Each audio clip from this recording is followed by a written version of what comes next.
Na začetku sem spremljal, ker me je bilo tudi strah, da bo prišlo do Slovenije, v bistvu do Evrope, pa da se bo razširilo po svetu.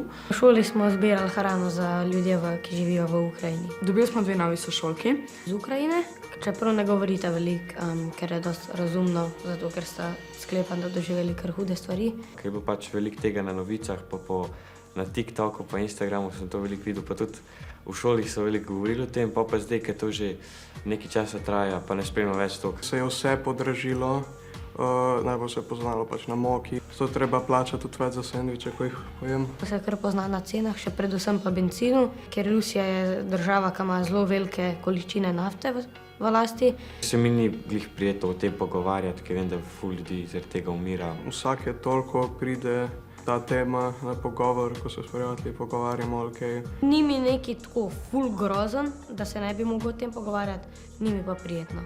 Včasih na kakšnih družbenih mrežah, pač na TikToku pa na Instagramu, tudi vidim kaj tazga, grem sam naprej. Večinoma gremo hitro čez, če ne pa razpravljamo bolj na globoko o tem. Jaz si želim, da bi se nekako zmenili, da se to preneha in bi našli druge rešitve. Tega jaz ne vem, ker se ne spoznam na politiko, ampak to je njihova stvar in upam, da se zmenijo.